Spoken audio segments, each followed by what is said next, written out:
On the afternoon of April 10th, 1998, a 40-year-old woman named Diane Auget stood at a bar inside the Hayloft Tavern in the small town of Hudson, Florida. Diane grabbed her glass off the bar and downed the last few sips of her drink, and even though by this point her vision was blurry and she actually felt sick to her stomach, she still yelled out to the bartender in a very slurred voice and told him to bring her another round. And the reason for this is because Diane actively wanted to get so drunk that she could just forget everything. Because at the moment, her life was kind of a disaster. So Diane used to be a married, stay-at-home mother with 3 kids that she loved so much, but about 10 years ago, she'd begun having some very serious mental health problems, and she'd ultimately been diagnosed with bipolar disorder. She would fall into these deep depressions that would make it almost impossible to function. And then she would swing and have these manic episodes that would literally keep her up for days on end and left her so delirious that she would start talking to herself. Eventually, Diane's husband divorced her, and he got custody of their kids. Now, Diane's life had sort of leveled off. She was living with her sister, so she had some level of support, but her bipolar disorder really was not under control, in part because she had medication for it, but didn't always take it. And so she would swing in and out of mania and deep depressions all over again. And as a result of this, she had consistently been in and out of various psychiatric facilities multiple times. So on this particular night, Diane really just wanted to drown her sorrows. And so a couple of hours earlier, she had left her sister's house and walked to this bar because she didn't have a car. And she'd been standing around at this bar, basically pacing in circles and drinking alone ever since. Just then, the bartender came over. And even though Diane was seeing double, she immediately saw that he did not have another round in his hand. He had no more alcohol. The bartender gave Diane a look that was half annoyed and half sympathetic. And he told her he was cutting her off. And Diane was so mad. She began telling him that he didn't know what he was talking about, that this was humiliating, but he just put his hands up and said, "No, I'm sorry, you're cut off." And so eventually, very angrily, Diane turned and sort of stumbled out of the bar and began walking down the street. The next day, so April 11th, Diane's mother, Mildred, paced back and forth inside of her living room, holding a phone to her ear. It rang a couple of times, and then a dispatcher from the local police department picked up. At which point, Mildred told them in a shaky voice that she needed to report her daughter, Diane, missing. So a little while earlier, Mildred's other daughter, Diane's sister, the one that Diane lived with, had called to tell her that Diane had left the house the night before without telling her where she was going and still had not come home yet. And of course, based on Diane's history of mental illness and pretty erratic behavior, Mildred immediately felt like, oh my gosh, my daughter must be in trouble. So now, on the phone with police dispatch, Mildred explained the whole situation. She said that yes, it was possible that her daughter, Diane, had left and gone somewhere for some actual real purpose, but it was also entirely possible that she was having a manic episode and might have, in her mania, wandered off and gotten lost. The dispatcher said that she would send officers to interview Mildred and her other daughter, and they would start looking for Diane right away. But 4 days later, on April 15th, there was still no sign of Diane. That afternoon, Diane's mother, Mildred, checked in at the police station, like she had been every day since her daughter first went missing. But, just like always, the police didn't have any new information for her. So far, all they knew was on April 10th, the night Diane had left her sister's house without saying where she was going, they had figured out she had gone to the Hayloft Tavern and gotten so unbelievably drunk that the bartender had cut her off. And then at that point, she had walked out of the bar, and that was the last the bartender saw her. The following day, on April 11th, Diane had been sighted walking along Highway 19, which was just a couple of miles away from that tavern. And then she'd also been spotted near a locally owned motel right off the highway called the Coral Sands Motel. But after that, the police said they had no idea what happened to Diane, where she could have gone, or what could have happened to her. And so ultimately, Mildred left the police station feeling very disappointed and also scared. I mean, the whole drive back to her home, she felt absolutely sick with worry. She had no idea if her daughter was hiding somewhere on purpose, or if she'd gotten lost and was now injured, or maybe she was hungry, or if she'd maybe run into the wrong person and potentially been kidnapped, or worse. I mean, there's all these terrible scenarios playing out in her head. Finally, Mildred got back home and she went inside, And she sat down on her couch and just tried to think about, what else she could do to find her daughter. And that's when she noticed she had a new voicemail on her answering machine. Mildred thought, maybe her other daughter had called while she was out and that was the voicemail. Or maybe it's something to do with Diane. But either way, she got up, she walked over, and she hit play. And what she heard made her feel sick to her stomach. What she heard was Diane's voice. And Diane sounded terrified. And she kept saying, "Help! Let me out!" Then there was sort of a scuffling sound on the recording, like somebody had grabbed the phone out of Diane's hand. And then Diane said something like, "Hey, give me that." And then the call just cut off. And so after hearing this, Mildred obviously went into a total panic. It's like, oh my gosh, all of the worst things that could have happened to my daughter must be happening. And so now, even though Mildred was completely upset, she's shaking with anxiety and fear, she grabbed the answering machine and looked for the caller ID to see, who left this message. But all it said was the call had come in from somewhere called Starlight, which didn't mean anything to Mildred. But she quickly, dialed this number back, hoping, whoever it was would pick up, but nobody answered. And so after that, Mildred called the police. This voicemail made it obvious to police that Diane had not left on purpose and she was not lost. It sounded like, at least based on this voicemail, that she had been kidnapped and was likely being held against her will. But as for where Diane was being held, the police had no idea. They couldn't trace the call to her specific location, and they couldn't figure out what this Starlight thing was either. So for another full day or so, the investigation, despite this new lead, basically floundered. There wasn't much to go on. That is, until the next afternoon, on April 16th, so 5 days after Diane disappeared. On that day, the police got a call from a man who said he had just been walking along the side of Highway 19 and he had found something disturbing. He said he wasn't sure if the object was even real, but he thought, for sure the police should probably come check it out just in case. And so police immediately rushed out to the scene. They found this object, they sent it off for testing, and then they waited. And when the analysis came back, they learned two things. Number one, the object was definitely real. And number two, it belonged to Diane Auget. The object was the severed tip of a finger from her right hand. Over the next few years, people kept calling in sightings of Diane Auget to the police in Florida. And the police would look into it, and they would interview more than 100 people.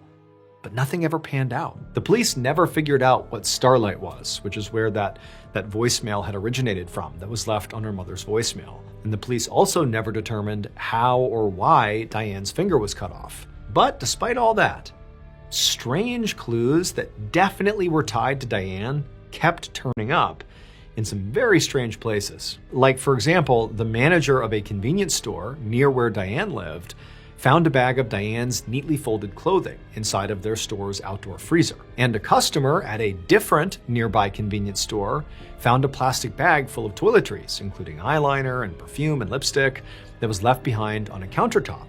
And on it was scrawled the name Diane. But police were never able to figure out who placed the bag or why. And so unfortunately, today, Diane's case remains unsolved.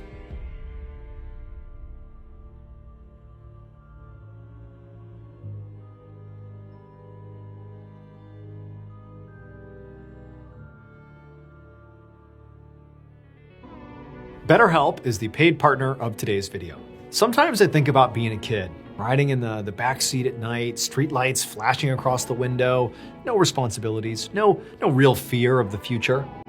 Well, if I could say something to that little kid version of me, I'd probably say, you're gonna be okay, but don't rush it. Don't wish this away. Because when things get hard, it's easy to start looking backwards.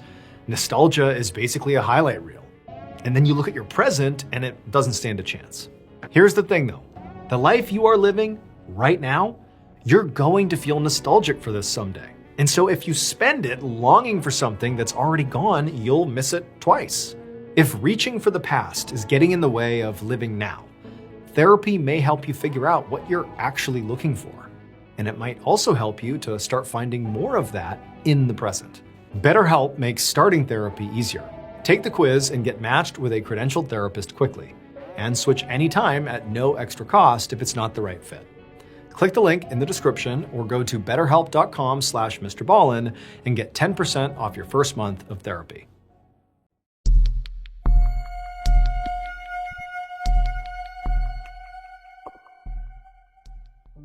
Around 3:30 p.m. on December 17, 1927, a 21-year-old sailor named Joe Stevens stood inside of a U.S. Navy submarine that was cruising underwater in Cape Cod Bay, about a mile off the coast of Massachusetts. Joe was at the front of the submarine, inside of a small windowless compartment called the torpedo room. It was about 20 feet long by 10 feet wide, and on one side, there was a metal door that was open that led out to the rest of the submarine. The walls were lined with 6 bunks, a bunch of machinery, and also several torpedoes. And Joe was absolutely thrilled to be in this submarine, because Joe had always dreamed of working on a sub. When he was a kid, he'd actually made this fake periscope out of wood, which on a submarine, the periscope is like a set of binoculars, if you will, that kind of juts up above the submarine, and the submarine can rise just close to the surface, but right below, and the periscope perches kind of just barely out of the water, and it can look around to show you what else is nearby. And so with this fake periscope, Joe and his older sister Florence would spend hours and hours as kids pretending they were on a submarine deep underwater on all sorts of special missions. And so years later, when Joe turned 18, the first thing he did is he enlisted in the Navy. And recently, he had finally been assigned to actually working on this submarine. And it was really like, his childhood dream had finally come true. On this particular day, Joe was doing one of his very first test sails. Basically, he and the other 40 men on board the sub were just testing out all the different machinery on board to make sure everything was working correctly. And so Joe and 5 other men had been assigned specifically to work in the torpedo room. They stood by inside of this room and waited for a command from their captain to come through on the one-way intercom overhead. But as they're standing there, just sort of waiting around, sort of out of nowhere, Joe heard this grating, loud, metallic sound that kind of echoed through the whole submarine. In fact, the sub itself shook so hard during this sound that Joe and the others fell to the ground. And so immediately, Joe and his coworkers are scrambling to get to their feet. They're looking at each other like, what was that? But then it was like their worst nightmare began to play out, as water began to rush through that open door from the rest of the submarine into the torpedo room. And so as this absolutely horrifying scenario is playing out, Joe, his immediate reaction is actually this overwhelming sense of deja vu.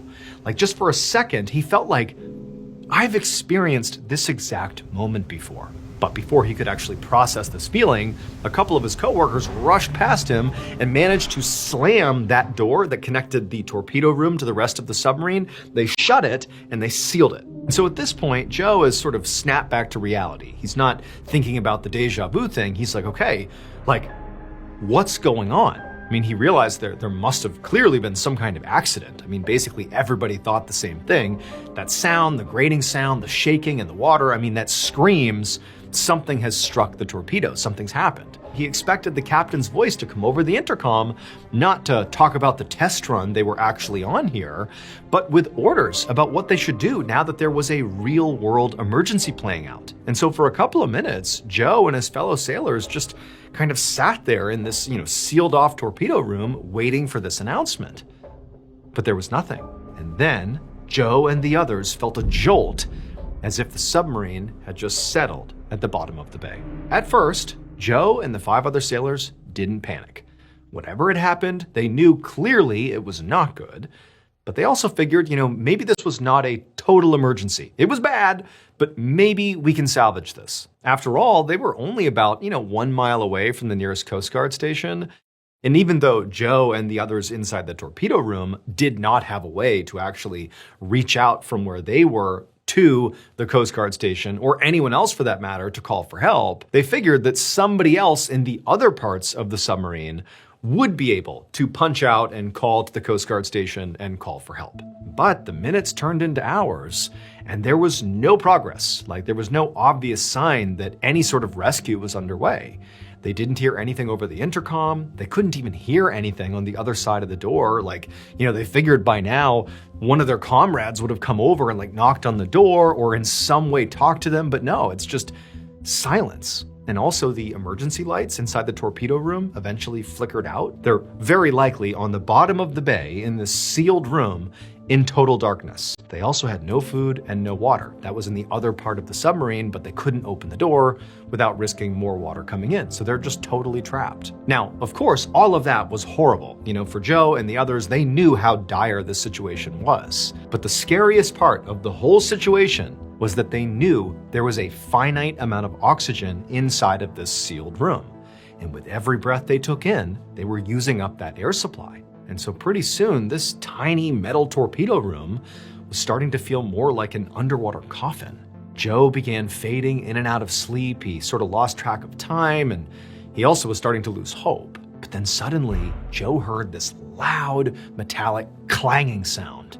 And he realized someone was knocking on the outside of the submarine, like their rescue had clearly begun. And so Joe and the others immediately jumped out of their bunk, sort of knocking into each other because they can't see each other, and they went over to begin knocking back, signaling to whoever was out there that, hey, we're alive, we're still in here. By using Morse code, which is a method of communication via tapping, Joe was able to actually communicate with these folks outside the submarine. And he did confirm they were Coast Guard rescue divers, and they told Joe what happened. They explained that about 16 hours earlier, a Coast Guard ship had struck their submarine, it punctured the submarine, it sank, and everybody else, minus Joe and his people inside of the torpedo room, had all drowned. And so now the rescue divers were here to rescue Joe and the other people he was with. Now, when Joe and the others heard this news, this was horrifying, but also they're thinking, wow, had we not sealed that door as fast as we had, we would be dead. Like, we are so lucky to be alive. And so Joe, after hearing this message, he began frantically knocking back a message, basically saying like, well, great, but when are you gonna get us out of here? Because we're running out of air. It's getting hard to breathe in here. But the rescue divers could only tell him that they were doing their best and they would get them up as soon as possible. And this was definitely true. The Coast Guard was genuinely doing everything they could as quickly as they could to save Joe and the others. But the reality was, this was a really difficult problem to solve. You have people that are trapped inside of an air pocket deep underwater. If you open up any section of this air pocket, any section of the submarine, water will rush in so quickly that the pressure alone of that water rushing in would literally kill everybody inside. So that wasn't an option. You also have the fact that, as Joe said, they're running out of air. You have this compressed timeline to figure it out. And so really what it leaves you with is, okay, you need to basically quickly lift up the submarine, keeping everybody inside of it, and raise it to the surface.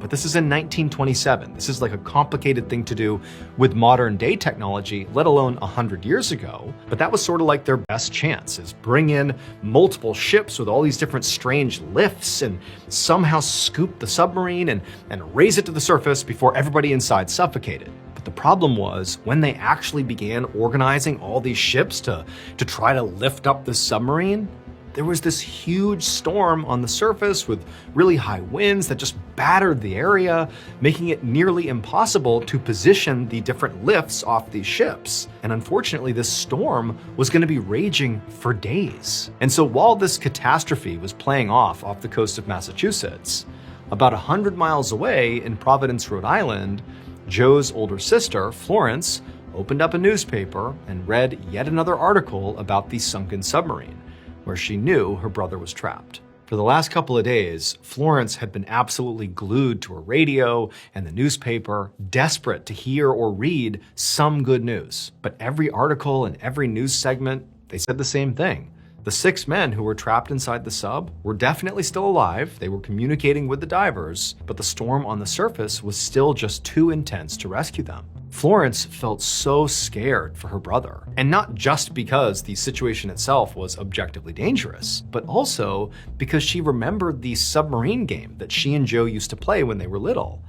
And more specifically, she remembered the very last time they had ever played it. Joe had been about 4 years old, and the two of them had just finished another one of their make-believe missions, and they were supposed to be bringing their imaginary submarine back up to the surface. But then Joe had suddenly dropped his homemade wooden periscope, and he turned to Florence and said something so strange and so haunting for such a young child. that Florence had never forgotten it. She had asked him to clarify and explain what he meant, but he had refused. And in fact, after this, he refused to play the submarine game ever again. Now, Florence hadn't thought about this in years, but now that she's seeing what's happening with her brother, it was all she could think about. A couple of days later, on December 22nd, so 5 days after the submarine had sunk, Florence received word that her brother Joe and all the other sailors in the torpedo room had died while waiting to be rescued. And Florence was totally grief-stricken. I mean, this was her baby brother who's just died in this horrible way. But also, strangely, for like the first time in her life, she felt like she actually understood what Joe had said all those years earlier when he was 4 years old, when they had played that last game of submarine. On that day, after dropping his periscope, he had turned to Florence and said, quote, "All hands were lost." This is an expression that's used in the Navy to mean everybody on board died, meaning their make-believe submarine had just sunk and everyone on board had died. And remember, after he said this, Florence tried to get, 4-year-old Joe to explain what he meant, but he wouldn't, and then he refused to play it ever again. And so now, in hindsight, Florence believed that her 4-year-old brother had predicted his own death.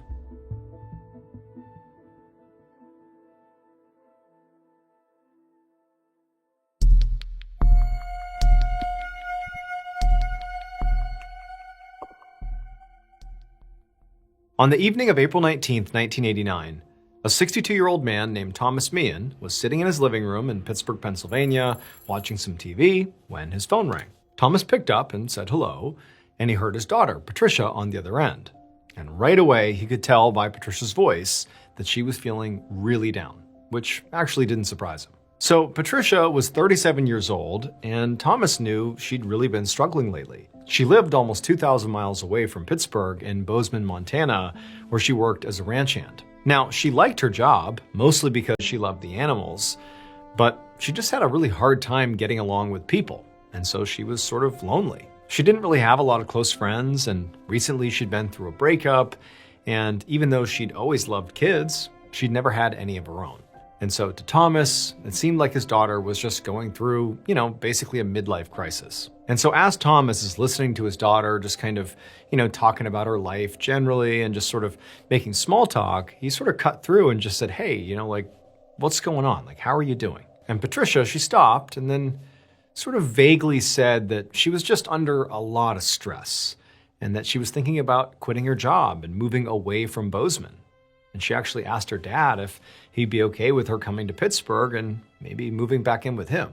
And Thomas, who adored his daughter and really felt for her, immediately was like, "Of course, you can come home anytime you want." This definitely lightened Patricia's mood. And then she told her dad that she'd call him back the next day to make more solid plans.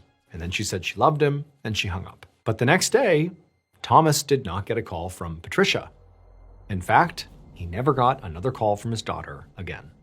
The following day, so April 20th at about 8:15 p.m., 1,500 miles away from Thomas's house in Pittsburgh, a woman named Carol Heitz was driving down a very isolated 2-lane highway in the rural town of Circle, Montana. It was dark and cold outside, and all Carol could see was the one car driving in front of her. And beyond that, there was just big empty fields on either side of the highway. But, sort of out of nowhere, this car, which had just been putting along at the same speed as Carol, it suddenly swerved off the road. For a second, Carol was just so confused, like what caused the car to suddenly veer out of the way? But then a split second later, Carol understood exactly what had happened. Because right in front of her was another car driving the wrong way, barreling down on her. And so Carol, she jammed on the brakes and she tried to swerve out of the way, same as this other car had, but she wasn't fast enough. And this other car smashed into her, basically head on.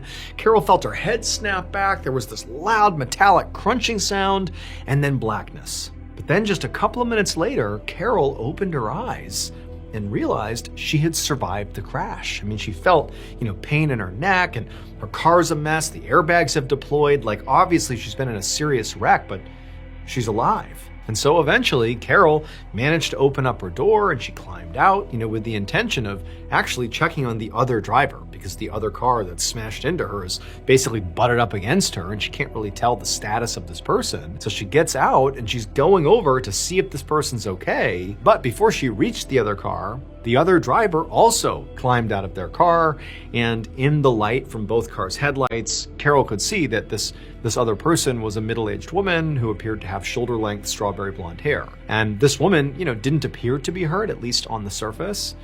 In fact, weirdly, she seemed very, very calm. And this woman, she just stood there by her car, not saying a word to Carol or in any way recognizing what she had just done, which is drive the wrong way and smash into Carol. Could have killed Carol. No recognition of that. Instead, she just stood there, and then eventually she turned and just stared at Carol. And this was sort of alarming to Carol, and it caused her to just stop and also just stand there staring at this woman, not really sure what to do. And as Carol is waiting to see what they're going to do, the other driver, this middle-aged woman, just turned and started walking away. At this point, Carol yelled to her to stop. You can't go. We had this horrible accident. We have to wait for authorities to get here. You can't just leave. But this woman, she didn't even look back to talk to Carol. She just calmly walked off the highway and then climbed over a fence into one of those big empty fields on the side of the road and just kept on walking until Carol couldn't see her anymore. She just vanished. When the police arrived about 45 minutes later at 9 p.m., they found the wreck and they found Carol, and this other driver again was just gone. And so they ran the license plate of the other car, the one that hit Carol's, and they learned that it was registered to 37-year-old Patricia Meehan. But beyond the fact that apparently Patricia had just wandered off here, the other weird thing about this was the registration showed that Patricia lived 400 miles away. So they really weren't sure what she was even doing all the way out here. Now, Patricia did not come back to the crash site, and so eventually police got canine units out there and they began looking for her. And they were able to find a trail of her footprints out in that field. And they followed that trail for hours and hours, but eventually the footprints just stopped and the dogs lost her scent. Now, police would continue looking for Patricia for nearly a week with no luck. They never found another trace of Patricia. It really was like she wandered into that field and just sort of vanished. But that was not the end of the story.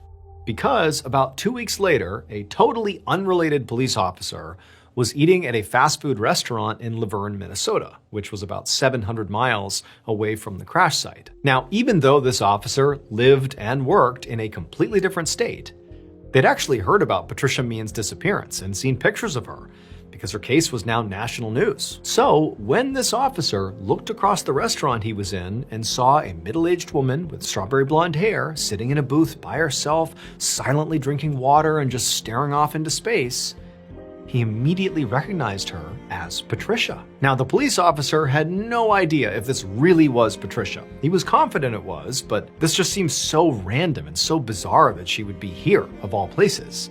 He also didn't know if this person was alone or not, or what she was even trying to do. So instead of getting up and going and talking to her, he just stayed in his seat and kept an eye on her. And for the next 5 hours, the woman he believed was Patricia just sat there in the booth, slowly drinking water, just staring off into space for 5 hours. Eventually, the restaurant closed, at which point an employee had to tell this woman to get up and go.